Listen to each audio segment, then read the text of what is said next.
Саламатсыздарбы?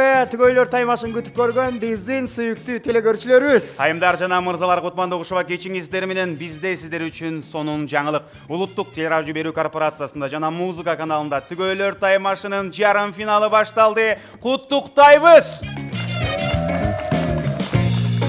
Кымбаттуу көрүүчүлөр, бүгүнкү биздин таймашта жылдыздардын арасынан тандалып алган түгөйлөр жана ошондой эле 7 дуаныбыздан өзгөчө таланттуу түгөйлөрдү тандап алганбыз. Ошолор менен жарым финал өткөрмөкчүбүз. Мен уккандан бир көрдүм демекчи, анда эмесе жарым финалдык оюндарыбыз башталды. Биз менен болуңуздар. Түгөйлөр таймашы баштады.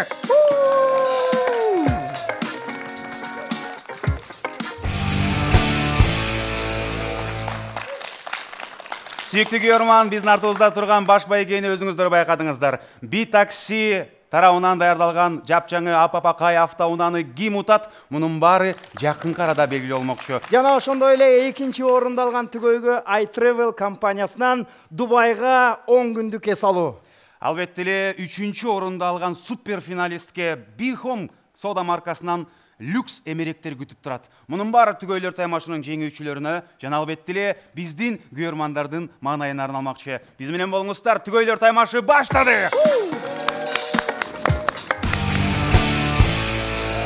Анда эмесе алгачкы жарым финалисттерибиздин назарыңыздарга кубаныч менен тартуулабыз келип турат. Бул жигит ТНТга чейин барып Кыргыздын желегин желбирет келген миңдеген жаш өспүрүм мырза айымдарга бийлегенди үйрөтүп турат жана албетте эле мыкты ата. Мунун баары Максат Токтоналиев сүйүктүүсү Азада.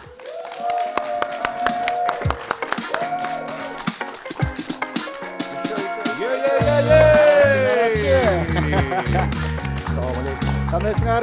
Дагы бир рет биздин таймашка кош келипсиңер. Кандай жакшы келип алдыңарбы? Дейле мурунку тандоо турунда бул түгөй өзгөчө өзүнүн кыйындыгын көргөзгөн. Жана биз жарым финалга келип атканда мен Максат андан да көрө газдан бери даярдап келем деди эле, ошол ишке аштыбы Азадайым? Аракет кылдым. Эртең менен туруп чучуктан бердиңиз. Тамактан бактыңыз. Макста энергия толтура. Ошондойбу? Ошондой. Дегеле Максат кыймылдап атканда би оңой эле деп ойлойсуң, аны урмат бийлеп атканда кыйын экен деп ойлоп каласың да, карачы. Сизге ийгилик, экөөңүздөргө ийгилик. Буюрса турган автоунаа күтүп атат. Айдап кетөбү? Каласаңыз айдап айдап кетөөрүң. Анда эмесе төрөгөтүңүздөр. Алкыш. Буюрса силерди финалдан көрөлү. Кымбаттуу көрүүчүлөр, экинчи биздин оюнубуздун катышуучулары эң мыкты, таланттуу, өзгөчө үнү менен көптөгөн өлкөлөргө барып биздин желегибизди желбиретип келген жигит Бек Исраилов жана жубайы Айжаркын тосуп алыңыздар.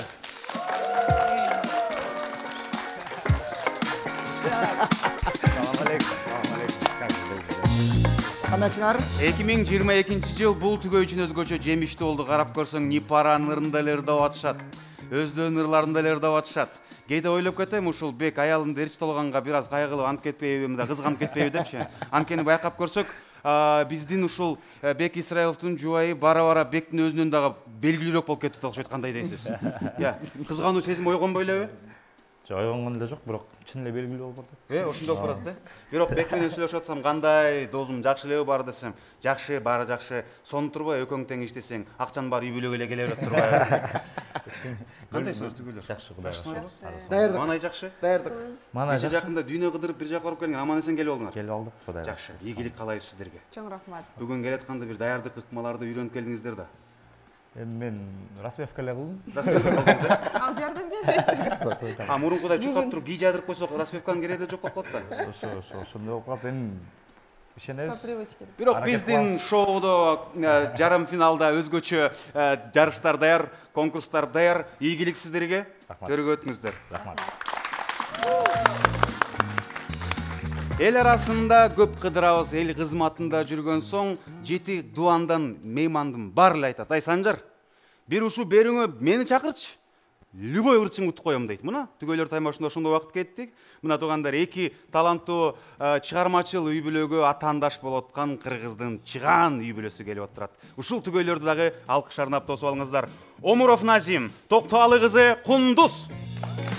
Кана өзгөчө колдоолор менен өзгөчө үйлөбүздү тосуп алабыз. Баары жакшыбы? Кош келипсиңер. Даярдык жакшыбы? Деги эле экөөңүздөр чыгып келатканда эле айттым да, байкадыңыз, мурункусунда ошол сиз менен сүйлөштүк эле, Санжар дейт. Ким болот? Ишенген ырчыңды чакыр дейт. Биз келдик мына. Ишенген ырчыбызды, ишенген бийчибизди чакырдык. Ишенген мыкты түгөйдү да чакырдык эми сиздерди. Бүгүн жарым финалыбыз өзгөчө.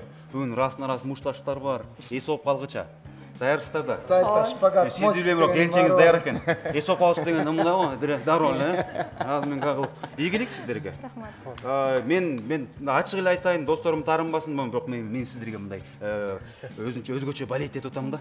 Макулбу? Назым, жакшы, баары жакшы. Буйрса ордуңуздарга узатабыз. Браво!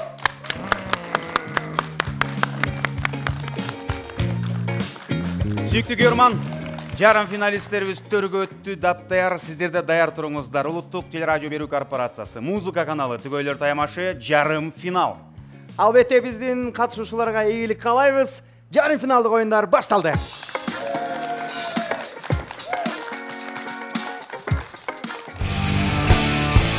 Сүйүктүү көрөрман, Түгөйлөр таймашы жарым финал алгачкы оюн. Оюндун аты Корнхолл.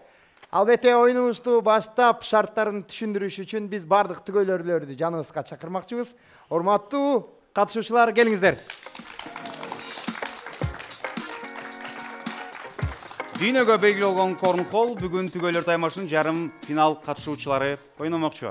Баса белгилеп айта кетели, жарым финалда шартыбыз бир аз өзгөчө. Жеңишке жетиш үчүн бир түгөй 2 үй бүлөнү тең утуш керек.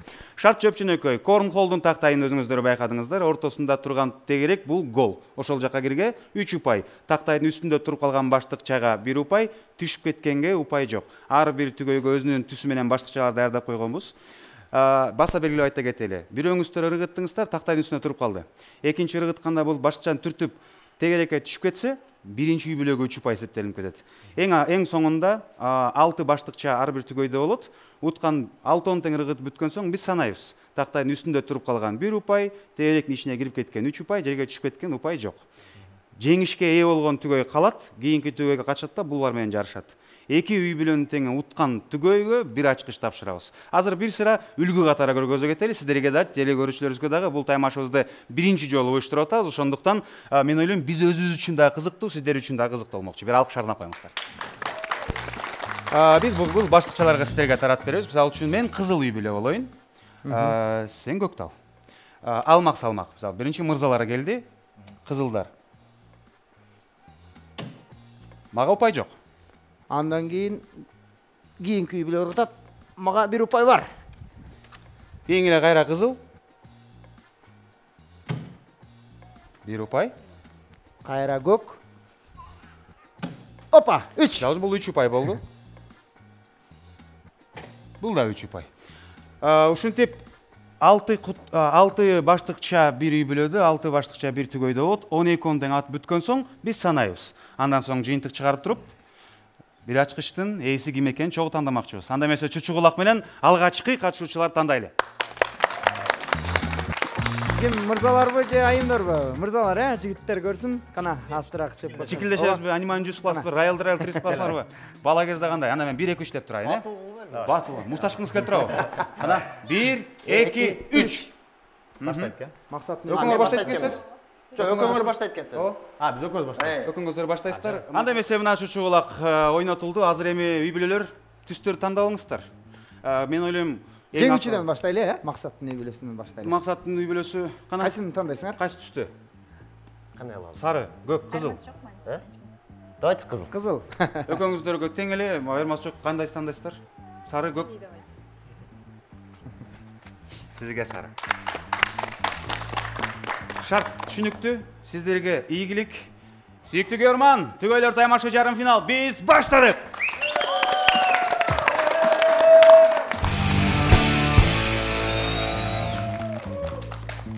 Биринчи түгөй, таптаяр. Назым мырзанын үй бүлөсү, Бек мырзанын үй бүлөсү, ийгилик сиздерге. Анда эмесе шарт түшүнүктүү болду. Бул жакта мындай кылдаттык менен мамиле кылыңыздар, убактыңыздар чектелүү эмес. Эң негизгиси 12 баштыкчанын баары кутуга ыргытылган соң биз санайбыз. Макулбу? Көрөрмандар, көрүүчүлөр, анда эмесе Назым мырза сиз баштайсызбы? Түшүндүңүз да, Бек ким кайра чикилдешип койсоңуздар болот каласаңыздар. Кандай кел. 1. Мен баштайм. Бек мырзанын үй бүлөсү баштамак. Бектен соң Назым, Назымдан соң Ажу, андан соң Кундуз. Кундуз. Ийгилик. Кана эмесе, көрүшүлөр барыбыз бирге. 3, 2, 1. Баштадык. Колдоп турабыз. Сүрөп турабыз. Так. Бисмилла. Оп! Бара келди. Бай, өтүп кетти. Опа! Опа! Мерген го мерген. Бек, ийгилик. Кана. Ай, бара келди. Назым. Үстүнө туруп калды. Жакшы. Вау. Айжаркын боулинг ойнойт. Ой, өтүп кетти. 2ден баштыкча калды. Кана. Ой, Ай, бара келди. ай өтүп кетти. Толкунданып кетти. Сүрдөнүп кетти. Мессага. Опа!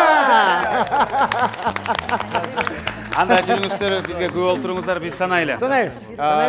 Шарт боюнча тактанын үстүндө тургандар 1 упай, кутучанын ичине киргендерге 3 упай. Анда эмесе биринчи көктөрдү санайлы. Көктөрдүкү 1, Көк кимдики? Биздики. Сиздердики, Бек. 2, 2 упай. ичине киргендерден Бул 3. 5 болду. 5. 5, дагы 3. 8. 8 упай. Сарыларды санайлы. Сарыларды санайбыз. 1, 2, 3. 9 упай. Айжаркын жана келип турган монту ыргытып койгонуңуздарда кичине буяка буруп койсоңуздар балким тең болуп калмаксыздар. Бирок бул эми эле башталып атат. Жаңы эле башталып атат. Силерде дагы мүмкүнчүлүк бар. Анда эмесе экөөңүздөр каласыздар. Бек мырза, экөөңүздөр сүйлөшүп туруңуздар. Кана. Азырынча жеңүүчү откан биздин Назым мырзанын үй бүлөсү бул түгөйгө атаандаш болуп, Максаттын түгөйүн чакыралы. Келиңиздер. Кана, бисмилла. Анда эмесе Назым мырза, мунусун да утуп койсоңуз болду. Бир ачкыч сиздики. Бирок деги эле Макс мерген болчу, азыр байкайбыз, Кана. 3, 2, 1. Баштадык. Назымда бир утуш бар. Макс. Бир утуш бар, бирок дагы сонун салды да. Кана Макс. Ой, эң сон. Кундуз айым. Оп! Азада. Туруп калды. Азада. Давай. Жан, давай. Молодец. Хеппелей! Ай! Ичине жетпей калды. Үстүндө турат. 1 упай деп саналат бул. Максат. Ой. Олимпийский деп коет мына. Жакшы. Азада, ийгилик. Азада бир кол чапкаңыздарчы. Кана. Колдо. Азада кечирип коңуз чоңураак кылсак болмок экен, Мындай кенен эле кылмок экенбиз сизге. Деме, тиги тешикче мындайраак болгон. Тешик куш болуп калыптырбы? Кана. Ай. Кет, кундуз. Апа. Ошо менен дагы бирөө калды. Азадан дагы бир шансы бар. Ушинтип турсаң? Ай! Келгиле. Сарылар командасы, кызылдар командасы. Келгиле санайбыз. Биринчи сарылардан баштайлы. Сарылар бул биздин Назымдын үй бүлөсү. 1 упай, 3, 4. Үстүндө беле? 2 упай. 2, 5, 8. 8 экен. 8. 8, дагы бирөө бар экен. 8, 11. 11. Кызылдарды санайлы. Кызылдарды санайбыз. Кана. 1, 3, 6. Болду. 6. 6 калганы жерде турат. Таныш беш кыла албайм, кечирип кой. Бизде бар калыс. Эми андай болуп кетсе бою калат дегендей. Бир алкыш ардын коюңуздар. Бул болгон эле биринчи оюн. Бирок бирок, туугандар, досторум менен бир алкыш ардап коюңуздар. Айтпадым беле. Бул Назым башынан баштап эле катуу бир даярдык менен келген. Алгачкы ачкычты үй бүлөңүз сизге тапшыралы. Назымдын үй бүлөсүн куттуктайбыз. Урматтуу телекөрүүчүлөр, Түгөйлөр таймашынын башкы демерчиси биринчи атамекендик такси Би-такси компаниясы. Би-такси компаниясы айдоочуларды кызматташууга чакырат. 2 жыл жаңы автоунаа айдайсыздар, акчата бересиздер, ал эми 2 жылдан соң автоунаа менчигиңиз болуп калат. Би-такси компаниясы менен кызматташыңыздар. Түгөйлөр таймашынын 2-чи орун ээлеген үй бүлөгө iTravel компаниясынан Дубайга жомоктогудай жолдомо. Көптү көргөн көп билет демекчи, дүйнө кыдыргыла iTravel жардам берсин. Түгөйлөр таймашынын 3-чү орунун ээлеген үй бүлөгө Bihome компаниясынан 300 000 сомдук эмеректер даяр. Bihome компаниясы сиздер үчүн ыңгайлуу жана аябай сонун эмеректерди даярдап койду.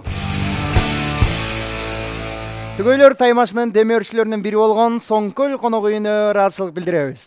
Соңкөл конок үйүндө унутулгуздам, мыкты сервис, үйдөгүдөй атмосфера. Барыңыздарды Ресто чайхана Соңкөлгө чакырабыз. Хорошо, когда можно провести время в кругу родных и близких, а семейные обеды – отличный повод объединиться. Скорее спешите к нам вкусить любимые блюда, приготовленные по-настоящему с душой. Ваш Ресто Соңкөл. Кыргызстанда өндүрүлгөн дүйнөгө экспорт болгон адал азыктары Тофино момпосуйларын сунуштайбыз.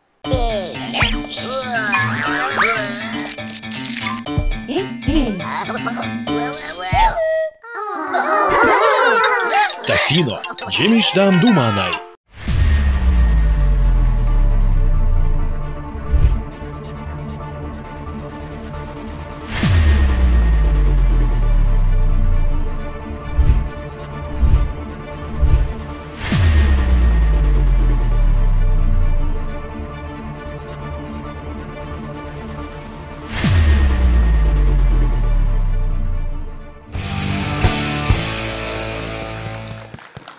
Урматтуу көрүүчүлөр, бул Түгөйлөр таймашы 2-чи оюнубуз башталды.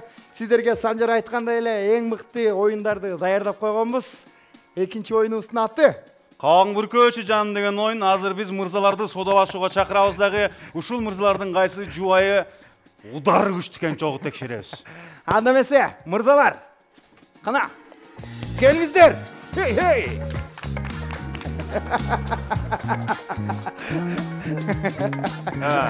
Эми жигиттер, биринчиден айтайын. Урматтын оң колунан коркпой эле койсоңор болот экен. Болгон 250 удар болду. Бул жакта Шарт Жөпчүнөкөй биринчиден келгиле столго. Келгиле. Назым, жубайыңыз спорттон кандай? Жакшы эле. Өлүк, кастрюль менен жеген эмессиз? Анда жакшы эле экен. Бек спорттон. Шот өйлөрдөн биринчи эле дагы. Чуркагандан аны билебиз. Аны чуркагандан жаап бердирбей жүрөт. Ал эми мырзалардын арасынан Макс, сиз негизи жакшы чуркайсыз, билем. Азада кандай? Удары күчтүүбү? Анын тили күчтүү. Эми кааласаңыз калгандар кол менен урсун, сиздин жубайыңыз тили менен урса болот. Антип келиптир. Бул жакта мындай. Биринчиден бул колгаптарды жубайларыңызга киргизебиз. Биринчи оң кол менен урат. Санды жазып алабыз. Сол кол менен урат, жазып алабыз. Анан баш менен сүзөт. Жазып алабыз. Жалпысынан суммасы азыр сиздер айтышыңыздар керек. Жалпысынан. Мен жубайым баарыңан кошкондо мынча 500, 600, 1000 тонна деген сыяктуу. Дагы мырзалар айта кетели. Шартыбыз боюнча билесиздер, ким мисалы үчүн араңыздардан аз болсо дагы бирок так таап алса, ошол утуп кетет. Эгерде эч ким так таппаса, анда эң көп удар болгон ошол түгөйгө алгачкы ачкыч тапшырабыз, То есть биздин оюнубуздун эң биринчи берүүсүнөн баштап эле шартыбыз ушундай. Айта кетчү турган нерсе бул аябай деле оор болбойт экен, урганда көп санды көргөзө берет. Майк Тайсонду 1 тонна ура турган жубайларыңыздар бар. Ошондуктан ийгилик сиздерге. Содан баштайлы. Назым мырза. Назым. Канча килограмм аңтара салат? Жалпысынан айтыңыз. Оң кол менен Канча? Оң кол, сол кол, баш. Барын коштуруп айтышыңыз керек да. 1200. Жалпысынан. 1200 барынан кошкондо ушунча удар күчтүүбү, Жакшы эле болчу. Назым 1200 сом эмес, бул килограммда айтып атасыз. 1200 солгаш 1,5. Максат. Макс. 600 кошулуп. Жалпысынан. Баары кошулуп 600, Бек. 1000. Алмаштырабызбы? Назым. Кичине түшүп коеюнбу? Өзүңүз көрүң, байкын көтөрүп койсоңуз болот. Анткени биякта оң кол, сол кол, баш болуп атат. 900. 900. Акыркы саныңыз. 1000. Угроза. Макс. 600. 600 бойдон эле калды. 600. Сиздики? 1000 болорсунчу анда меники. Калды меники. 1000 дедиңиз. Aa. Сиздики? 600дөн оңойло ашып кетиши мүмкүн. О, Айтайын. 600дөн ашып кетсе, эгер 600дөн ашып кетсе, башкалардыкы 1000ге жетпей калса, анда эмне Жок, болот? эч кимдики жетпей калса, анда эң көп удар утат. Меники ашып кетсе деле. Жеткен жок да, айтсак. Всё хорошо. Бул Дана жерде так айткан жоксуз да. Бул жерде түгөйлөр бири-бирин канчалык деңгээлде жакшы билет. Мына ошону анықтайбыз да, ошон үчүн сиздер туура так айтышыңыздар керек. Макс 600 калды. Макс дегеле акыркы жолу шапалакты мындай слабый эле жеп калдык да. 399 калды. 399. Бек сиздики 1000 бойдон калды. 1000 бойдон калды. Макс 600, Назым 900. Кайра көтөрүп койдукпу? 1100. 1100. Бизде оюндун шарты боюнча эң кыска айткан Эң аз берген биринчи баштайт, сандан баштайбыз. Демек, Макстын үй бүлөсү, андан соң 1100 дейт, Бектин үй бүлөсү, андан соң Назым мырзанын үй бүлөсү. Мен көйтсөм болот дагы бирөөсү. Болот? 1200 кылсаңызчы. 1200. Акыркысы ошондо токтодукпу? Болду. 1100, 1200, 600. Болду. Акыркысын айталы. Назым 1250. 1200. 100дөн айтыңыз. 1300. 1300. Сиздики Бек? 1400. Жок, биздики калды. 1500 бойдон калды. 1200, 1300, 600. Макул. Эң сон. Анда эмесе Назым мырза, Бек мырза сиздер эс алыңыздар. Азадайым, Макс келгиле ортого. Бисмилла. Мындай таймаш 30 жылдан бери боло элек. Азыр байкайбыз биздин мырзалардын кимисинин сүйүктүүсү, оң колу, сол колу, башы. Азадайым жана тили жакшы дейт деле, башынын ордуна тил менен урсаңыз да болот. Аны өзүңүз кармаңыз, макулбу? Бирок жанагы тамашада. Максат айткан сандарга туура келгенге аракет кылабыз. Кана, бисмилла. Кое туруңуз, мен өзүм басып берем, Макс бери туруп туруңуз сиз. Сиз бери гана лайфхакты айтып жардам берип турсаңыз болот. Мындай өйдө ур, ылдый ур деп айтып турасыз, Кана, даярбызбы? Урмат мырза, сиз баскычтын жанына барып туруңуз. Мен санап турам. Немесе кеттик, кана. 3, 2, 1, Баштадык. оң кол менен баштайсызбы? Биринчи оң кол. Охо. Колдоо керек, поддержка керек. Кана. И. Let's go.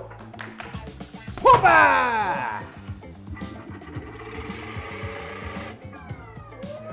430 плюс 600'dü, бұл 600 эмил ашып кетпеді.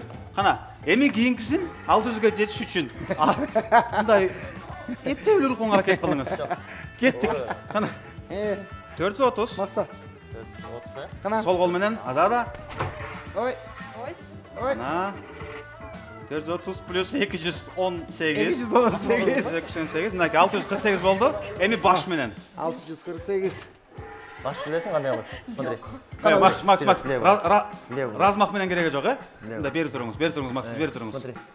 Руки к себе прижми к себе. И ана колун тартасың. Модик түсөсүң. Макс, сиз бери туруңуз.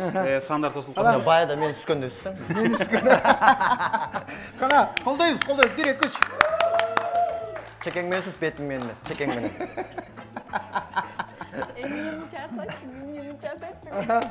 Давай. Мен час айттым, нормально эле урма акым. Путуш. Сүз кат. Мындай чогуу кыласың. Азада жалпы жалаң унутулуп калган туулган бияктан Макстын бетине элестетиңиз. Туулган күн элестетип туруп, 15 секундаңыз калды, гана бир бастырыңыз. Тартабыз. И давай. Qani жақсы, мына 62. 62. Плюс 62. Жалпысынан 710. Браво! 710 болып қалды. Мақсат айтқан сандардан кішіне 600 өтіп кеттік. Бірақ Дегеле, мақсат. кейінкілер Аялыңызды дұрыс. жақсы білбейді екенсіз, ай. Абайлаңыз, менден сізге кеңешім, чисто дос қатарычы. Көп жиндентпеңіз азадан. Алдығы 47 килограммыңызбен оң қолменен бір үріп жүріп кетті. 421 дегенде. 420 килограмм бір тигенде. Дегеле сіз қиын екенсіз, мындай назик көрінгеніңіз бір қол чап қойыңыздарчы. Башы менен сүзгөнде елдер ойлап қалды, азада Зинадин Зидандың қарындашы оқшайды деп. Анда сізді төрге ұзатабыз дағы кейінгі түгөйді шақыралы. Чоң рахмат. 1200 менен Бек Исраилов жана Айжарқын.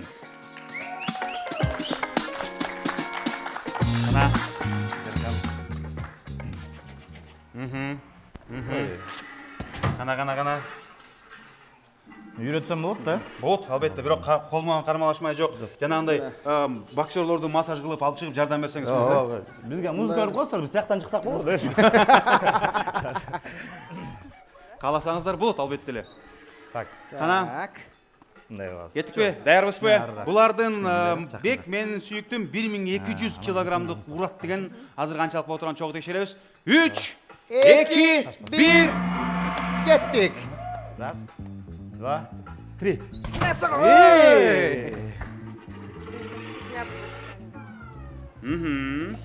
388. 388. 388 дағы жаман емес. 388 эми ажу сол қолыңыз менен. Так. Сол қол бар. Мындайынан амплитудан алып размах менен ұрсаңыз жақсырақ болады. Тек үйретіп қойсын. Болды, ә? И корпус. Мындай, да? Ой. Қаласа ушундай эле көрөсүңүз бар. Негизи любой. Но главное, чтобы самый сильный жағы. Оң қол менен 388 болду. Даярбыз ба? Кеттік. 1, 2, 3. Да. 1, 2. Опа! 284 плюс 284 плюс 200. эми кеттик. Мунусун Айжаркын кааласаңыз мындайдан бияктанчы чуркап келип түзсөңүз болот. Кана. Тилекке каршы тепкенге болбойт экен. Баш менен. Баш менен. Мондай сүзөм. Каалагандай. Мондай эле алып туруп үргүтөйсүң. Бек мону таяк кармаганда кармап туруп мону баш менен чапсаң да болот. Баш тийсе болот. Азырынча 672 килограмм. Абайле. Жүзүп кетти. 1200-ге жетиш үчүн кеминде 538 урушуңуз керек башпай алды. Кана. 1, 2, 3, кеттік.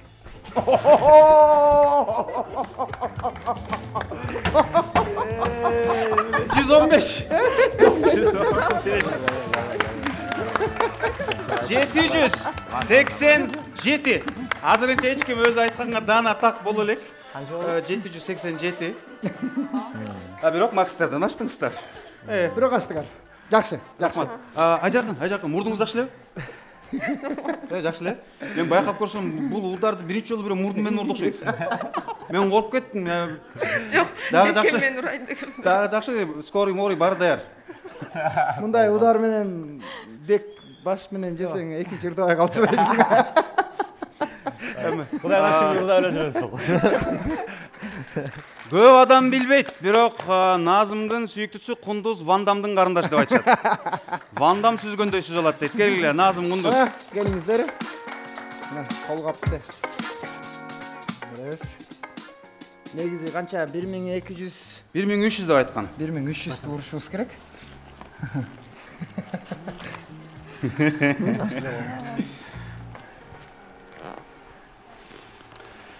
Сүйүктүү көрөрман, эске салып өтөлү. Мына бүгүнкү жарым финалдан баштап башкы байгелерге өзгөчө жакындадык. Би таксиден автоуна, iTravel'ден жолдомо жана Би Home'дон эмерек. Мунун баары биздин супер финалисттерибиз, 3 супер финалисттерге даярдалган белектер. Азыр жарым финалдын экинчи оюну. Кундузайым, экинчи оюну. Бул катышып көрдүңүз беле дегеле? Плош аттан басып баратып, мындайына. Бул дал өзү. Паркка барганда. Мурда катышып көргөнсүз. Канчаны урдуңуз эле? 400 тургансы, анда ар бир оң кол, сол кол менен 400дөн маш менен бир 500 турган буюрса. Анткени буга чейин 710, 787, жок дегенде 800 дуруп таштасаңыз утасыз, ал эми 1300 жетсеңиз гарантия утуп аласыз да. Макулбу? Азырынча эч ким өздөрүнүн жолдоштору айткан санга так жете элек. Кундуз айым сизге ийгилик. 3, 2, 1. Оң кол кетти. Азыр шашпай туруңуз. Көрсөтөсүзбү? Бу өзү эле билет дейт. Өзү эле билет, э? Кана, кеттик.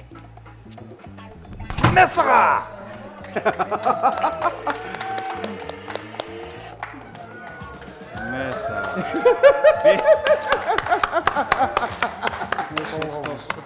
Кундуз, адашып туура эмес тамашаласам кечирим сурайм. Жо чын, иттик бизден кетип калыптыр. Билбей калдым мен. Досмбек, айтып коңуз, биз мындай элебиз. Болбосо мен уялбай заяба жазам. Унутпаңыз мени. 539 килограмм оңой эмес. Жо азырынча сол колду көрөлү. Эми сол колду көрөлү. Кана. Так. Даярбыз? Месага. Вау. 408 плюс 408. Все, понятно. Биякта мындай спортивный интерес үчүн бир башын сүздүрүп көрсөк.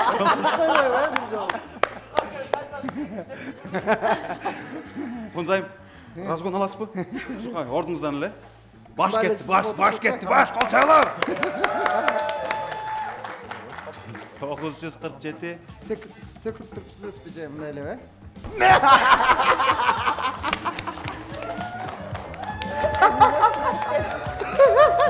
237. Жалпысынан 1184 килограмм. Молодец. Азаматсыңар. Кундуз Жочин, той мойлордо көчөдө жолуп калсак айтып коңуз, мен баягы Кундуз деп коңуз, мен тамашалап жүрбөйм аны. Туугандар, экинчи жарыштын дагы, экинчи ачкычы дагы Назымдын үй бүлөсүнө кетти. Болчалар, Назым Кундуз. Ошо менен жалпысынан эки ачкычтын ээси болдуңар, куттуктайбыз. Азаматсыңар. Эми азыр сиз кетпей туруңуз. Мен биякта мындай кызык болуп атат да, мындай кур намыс үчүнчү. Сиздин башыңыз менен канча килограмм урганыңызды көрдүк да. Азыр урмат досум уруп көрсүн. Баш менен уруп көрөйүн мен. Анткени эми сизге айырмаланып бул баш кичине чоңураак болуп турат. Мен ойлойм жакшы болот, досум, уят кылба адамды. Түгөлөр таймасын уят кылба. Улуттук телерадио берүү корпорациясын уят кылба, урмат. Басчы! Даярбызбы? Басчы көрөйүн. 158 килограмм болгон. 158 килограмм болгон, кана.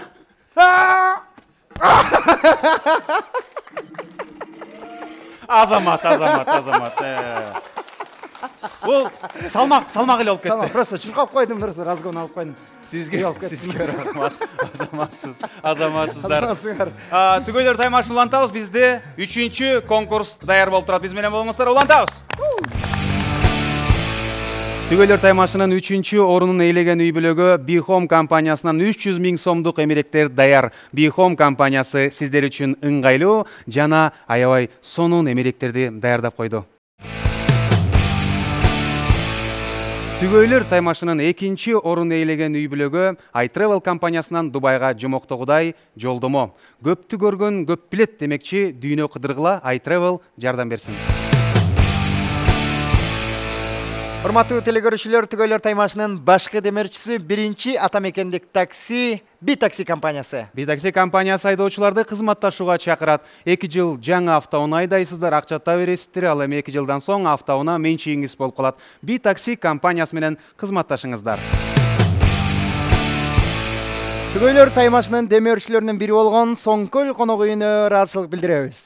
Соңкөл конок үйүндө унутулгуздам, мыкты сервис, үйдөгүдөй атмосфера. Барыңыздарды Ресто чайхана Соңкөлгө чакырабыз. Хорошо, когда можно провести время в кругу родных и близких, а семейные обеды – отличный повод объединиться. Скорее спешите к нам вкусить любимые блюда, приготовленные по-настоящему с душой.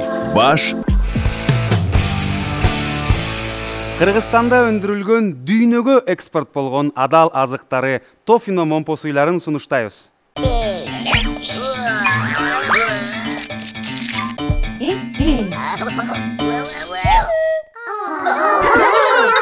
Тофино. Жемишдан думанай.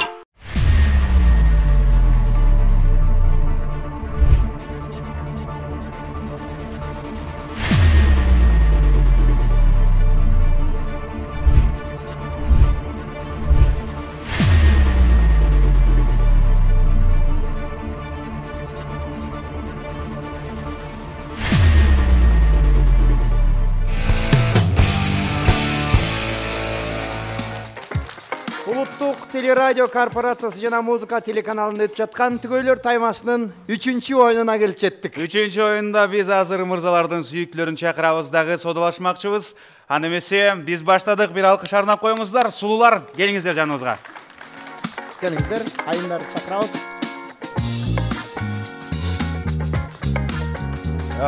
Эми силерге мезгил убакыт келди. Буга чейин жолдошторуңар оң кол, сол кол баш менен урдуртуп баарыңарга ийгилип келе азаматсыздар.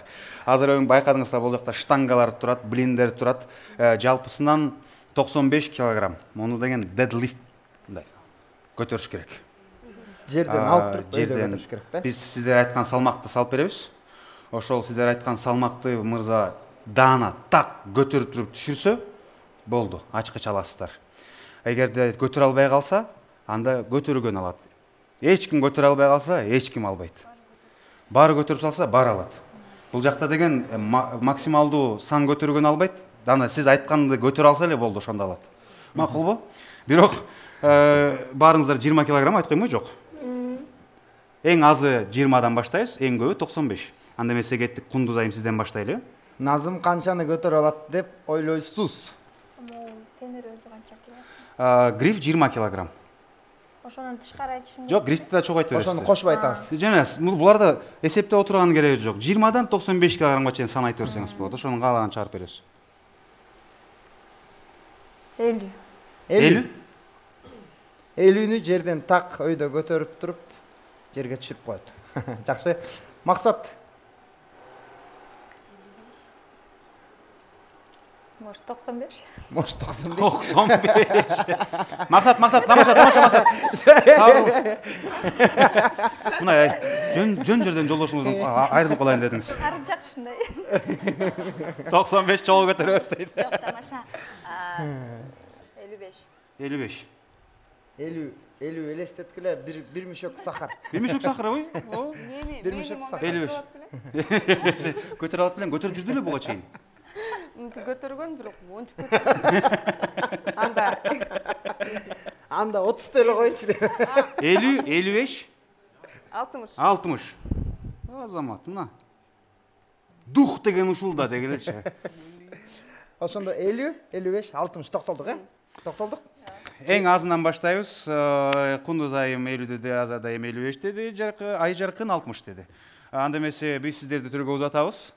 Төргө узатабыз. Назым мырза. Назым даяр болуп калды. Даярыңыз. Анда эмесе биз даярбыз. Уйорман, сиз да даяр туруңуз. Улуттук телерадио берүү корпорациясы, музыка каналы мыкты түгөйлөрдүн таймашы болуп турат. Анда эмесе биз алгачкы үй бүлөнү чакырабыз. Саламатсызбы? Даярсызбы? Азыр биз билимдериңизди даярдап туруп, сизди ортого чакыралы. Бир алкыш арнап коюңуздар, таймаш башталды. Кана, анда эмесе кеттик. Алкыш арнайбыз, кеттик. 3, 2, 1, баштадык.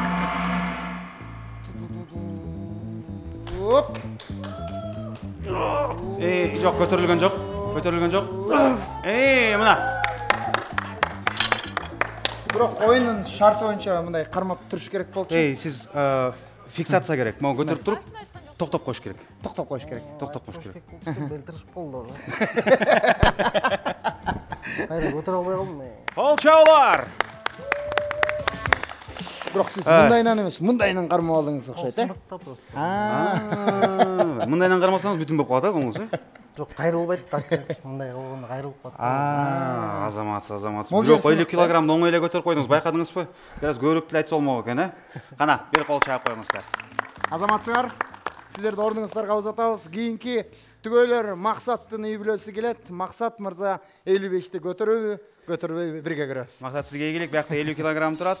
Азыр кеттик. Бияктан 2,5 салалы 2 жака. Ошондо 55 болду. 55. Макс сизге ийгилик. Барыбыз даярбызбы? Даярбызбы? Макс кана. Макси, бел жакшы да. Буйрса. Жакшы. Ада кеттик. 3, 2, 1. Бисмилlah.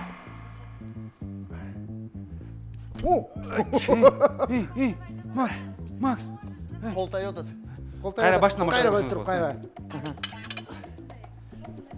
Мындай кылса болобу? Болот. Жана Назым ушундайына кармаган, баарына калыс болсун боло берет. Бирок негизи мындай кармаган жеңилирээк, Макс. Да? Мындай кармаган жеңилирээк негизи.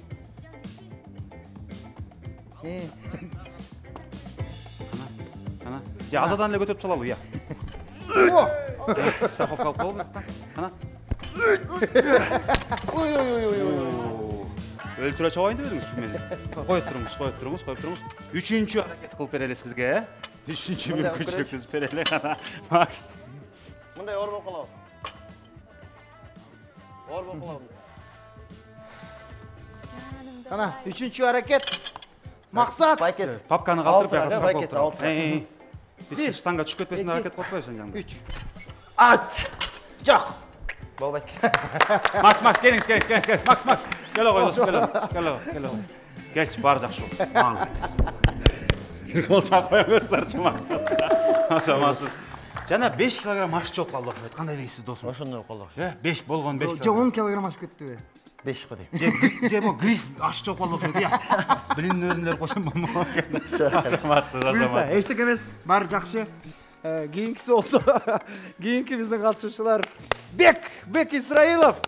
Бек Айжаркын келип, жаныңызды бир айтып турсаңыз болот. Болбойт, эми болбойт, аз айтса болбойт. Биз биякта 60 дегенбиз, Эмелерди алыңыз, 2,5 салалы.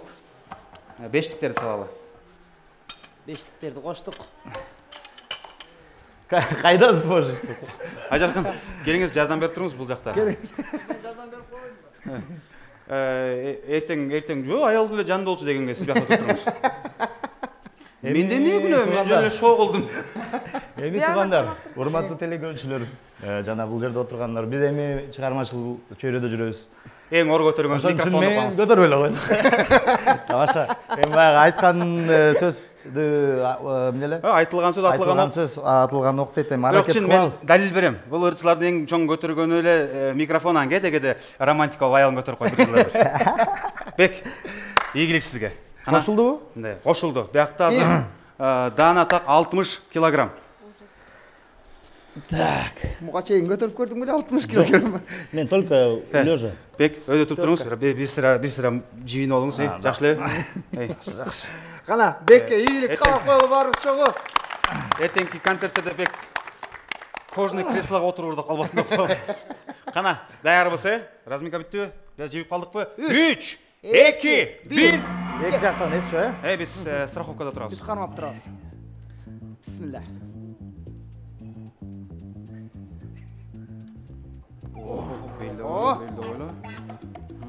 Болду.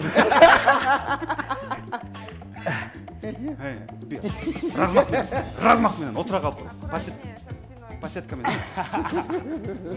Блин, оор экен бул же. Сутуп кийде сырда. Жөнлөрдө эле жүрбөйлөр, жакшы. Эле койсоңор болмок экен дейсиз. Жо, чын эле мындай макул, мен отказ кылдым, бирок 40ты көтөрүп көрөчү суранычы. Көтөрүп көрүңүз, макул. Утулдуңуз бирок мындай. Утулдум, Кызык эле, макул. Эми белимди сактап эле турайынчы. Макс окөз үчүн 10-дуктан бирден сал. жакшылыкка барабыз. 20, ошо 10-дуктан салган 40 болот. Силер эми чапыр го. Эми Бек, айтайын. Жөн эле койсом болмок экен деп калбаңыздар, 40 килограмм. 40ты көрөлү, 40ты. Бисмилlah.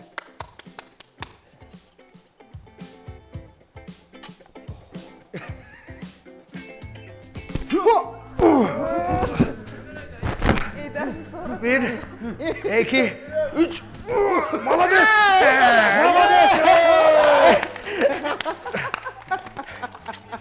40 kilogramды көтөрдү. Ура! Жакшы, son. Назим Кутуктаев, красавчик. Эми азыр бүгүнкү жарым финалдын салты болуп калды. Бул жактан 40 килограммды сиз көтөрдүңүз да. Эми мен досум да бир көтөрүп көрсүн, давай. Урматкана көтөрчү досум. Мен дагы бир. Мен негизи жөнүнө койсом болмок. Урмат, эми түгөлөр таймашынын сизди колдонуп турбасак болбойт. Карап көрсөм жашооңуз челечи жеңил болуп кетти. Кана. Урмат, азыр же хит болобуз, же ит болобуз досум. Кана. Бека! Бека, апкел микрофон! Апкел ыртап берем еще Азамат мырза, досум, Азаматты бир алып шарнап коюңуздарчы. Сыймыктанабызда. Бек, көп тура капаланбаңыз. Бул досум нарын таласынан далай кой жүктөп калган. Айдап барат эле бир кол менен жүктөп коет. Алдыда чечүүчү 4-чү оюнда 3 ачкычтын тагдырын чечебиз, бирок азыркы оюндун ачкычын кайрадан эле бүгүн мындай көз ачыктыгымда кеде бар, урмат. Башында айттым эле, ырчыларың келе бери деген Назым келди эле, Кундузөкө. Дагы бир ачкыч буларга кетип турат. Назымдын үй бүлөсүнө кийинки ачкычты, 3-чү ачкычты тапшырабыз. Кудайым буйрса, финалга жолдомо алдык дей берсиңер. Кудайым буйрса. Байкап көрсөк, Кундуз айымдын дагы мындай походкасы ут болгондой болуп калган го мындай, кенен басыпчы. Бирок Назым, Азамат 1200 килограмм ургандар андай деле баса берсе болот. Эстеп кеттим, кечириңиз, капаланбаңыз. Бир кол чап коюңуздар. Алдыда 4-чү конкурс бул түгөйлөр таймашы жарым финал улантабыз. Түгөйлөр таймашынын демөөрчүлөрүнүн бири болгон Соңкөл конок үйүнө ыраазычылык билдиребиз. Соңкөл конок үйүндө унутулгуздам, мыкты сервис, үйдөгүдөй атмосфера. Барыңыздарды Ресто чайхана Соңкөлгө чакырабыз. Хорошо, когда можно провести время в кругу родных и близких, а семейные обеды – отличный повод объединиться. Скорее спешите к нам вкусить любимые блюда, приготовленные по-настоящему с душой. Ваш Кыргызстанда өндүрүлгөн дүйнөгө экспорт болгон адал азыктары Тофино момпо суйларын сунуштайбыз.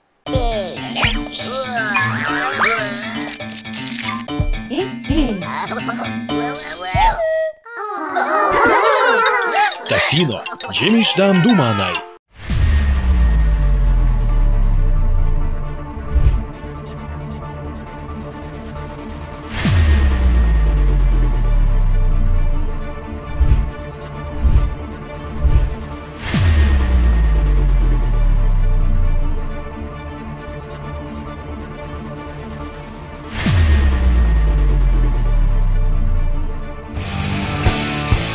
Урматтуу телекөрүүчүлөр, түгөйлөр таймашынын башкы демөөрчүсү биринчи атамекендик такси Битакси компаниясы. Битакси компаниясы айдоочуларды кызматташууга чакырат. 2 жыл жаңы автоунаа айдайсыздар, акчата бересиздер, ал эми 2 жылдан соң автоунаа менчигиңиз болуп калат. Битакси компаниясы менен кызматташыңыздар. Түгөйлөр таймашынын 2-чи орун ээлеген үй бүлөгө iTravel компаниясынан Дубайга жомоктогудай жолдомо. Көптү көргөн көп билет демекчи, дүйнө кыдыргыла iTravel жардам берсин. Түгөйлөр таймашынын 3-чү орунун ээлеген үй бүлөгө Bihome компаниясынан 300 000 сомдук эмеректер даяр. Bihome компаниясы сиздер үчүн ыңгайлуу жана аябай сонун эмеректерди даярдап койду. Досым, түгөйлөр таймаш үчүн нени гана кылбайбыз, Айтпа. 4-чү оюнга келип калдык, урматтуу көрүүчүлөр, бул түгөйлөр таймашы. Оюнга жөн келбей троллейбус менен келдик. Сүйүктүү көрөрман, 4-чү оюнубуздун аты жардам берчи жаным.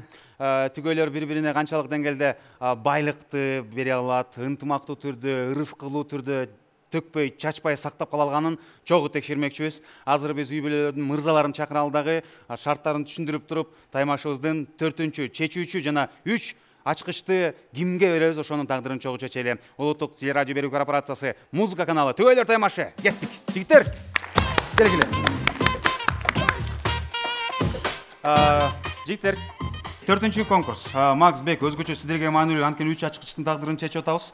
Бул жакта эми Назым мырза кичине кенен турган кези.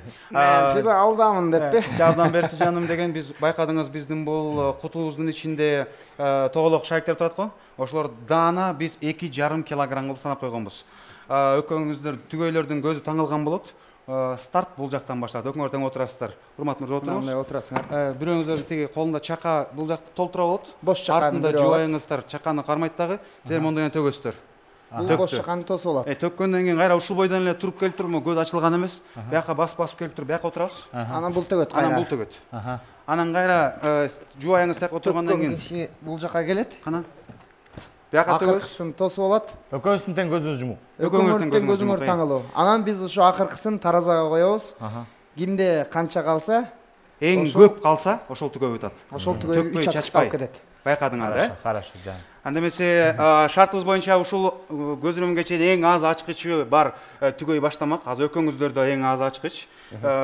Менде бар да. Өзүм ачкыч бар деппи? Үйдүн ачкычы бар машина. Өкөңөр ким баштайсыңар? Биринчи мен баштай берейин анда.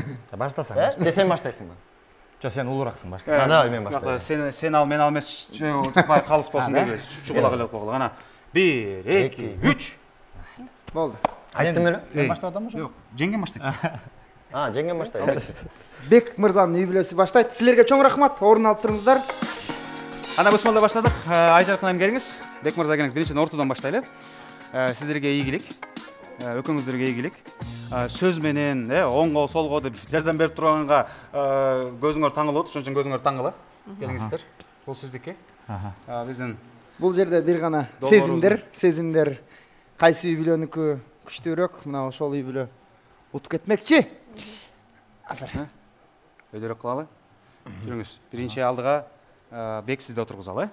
Бияқта мен сизге жардам берем. Келиңиз. Отуруңуз. Келиңиз. Якын келиңиз. Тома. Главный роль. Аккуратно кармасаң, макулбу.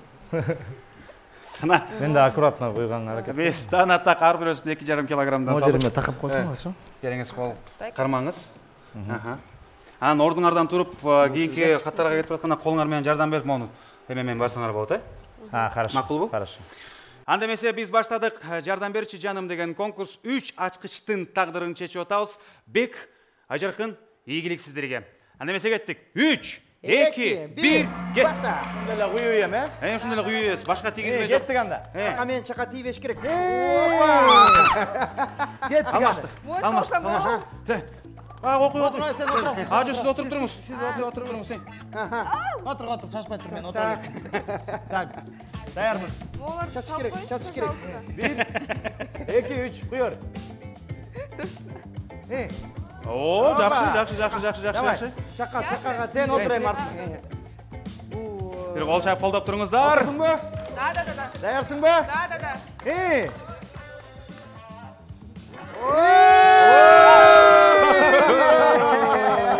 Ача берели? Ача бергиле.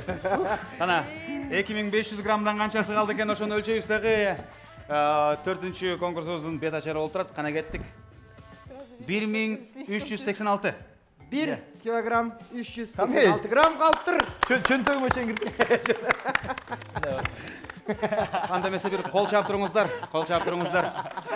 Сиздерде 1386 грамм.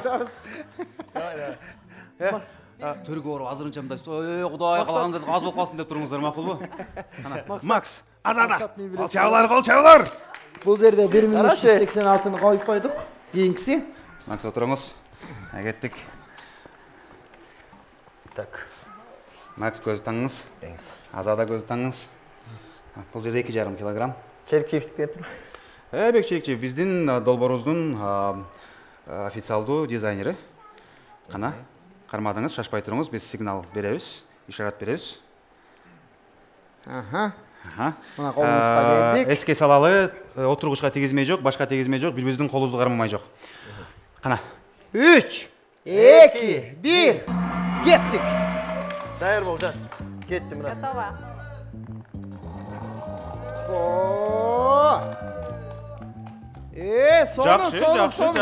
Жакшы. Вау.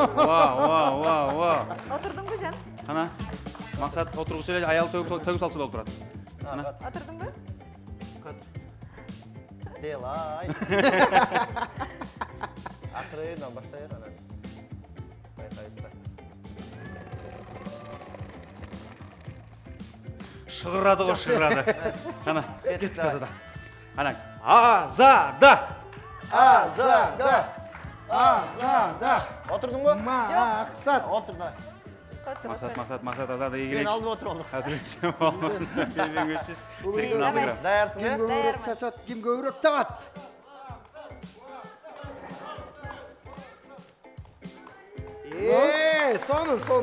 Сонун.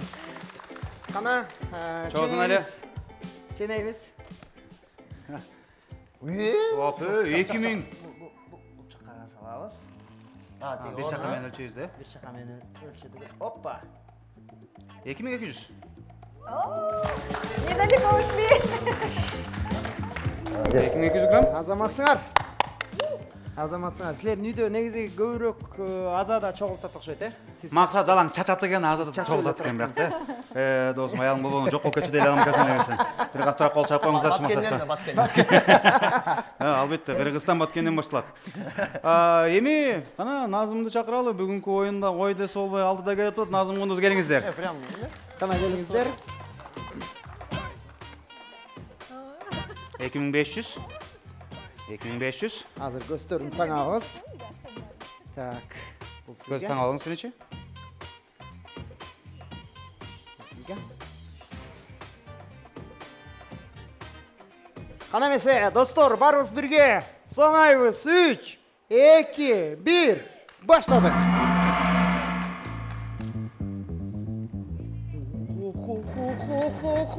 Хо, жакшы.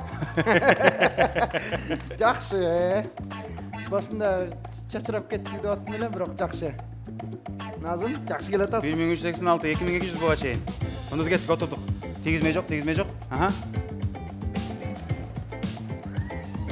Аябай жакшы. Вот, башка тегиз жатышат.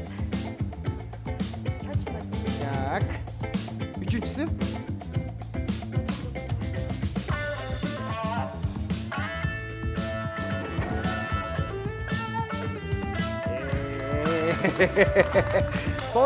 Сонун. Назым айылда момундай буудайды мишөккө салгандай эле салып койду го көстөрүлгөн боюнча. Азыр бул жака салып туруп. Арасын коебуз.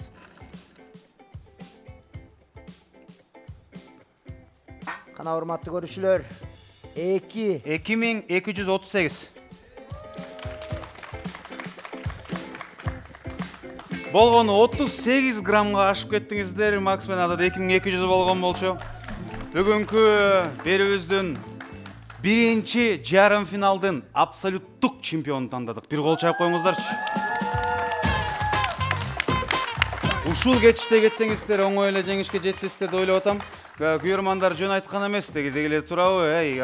Айтып атпадык беле, Санжар, ырчыларың жанында бизди жардамга чакыр, бизди чакыралы, биз көргөзөбүз деп. Мына айтылган сөз, атылган ок сымал сизге дагы ачкычтар тапшыргыбыз келип турат. 3 ачкычты тапшырабыз Назымдын үй бүлөсүнө. Албетте финалга өтүш менен куттуктайбыз. Кол чабуулар. Сиздер алдыда финал жана супер финал эле калды. Демек супер финалга жеткен ар бир түгөйгө гарантия 3 түгөйдө гарантия белектерибиз бар. B-Taxi, iTravel, B-Home сиздерди күтүп турат. Алыс кетпеңиздер, бизде белектер бар, баарына белектер бар. Келиңиздер. Ачкыч жок болсо эле белек бербей коймок беле. Келгиле достор. Бектин үй бүлөсү Максат Токтоналиев, Бек Исраилов. Бул түгөйлөр да аябай жакшы келишти, аябай аракет кылышты. Бирок аракет менен, буйрук менен Назымдын үй бүлөсү утуп кетти. Биздин жеңүүчүлөрүбүзгө болсо таза кеттик, таза. Анда эмесе сүйүктүү күйөрмандар, түгөйлөр таймашынын башка демөөрчүсү Тофино таттуулары дасторконуңуз үстүндө турсун. Биздин атыбыздан кабыл алыңыздар. Ар бирөөңүздөргө мындай кенендерин даярдап көрдүк. Бир ай үйдө таттуулар болот. Анда эмесе кол чалар менен таттуу демөөрчүбүздүн билектерин тапшыралы.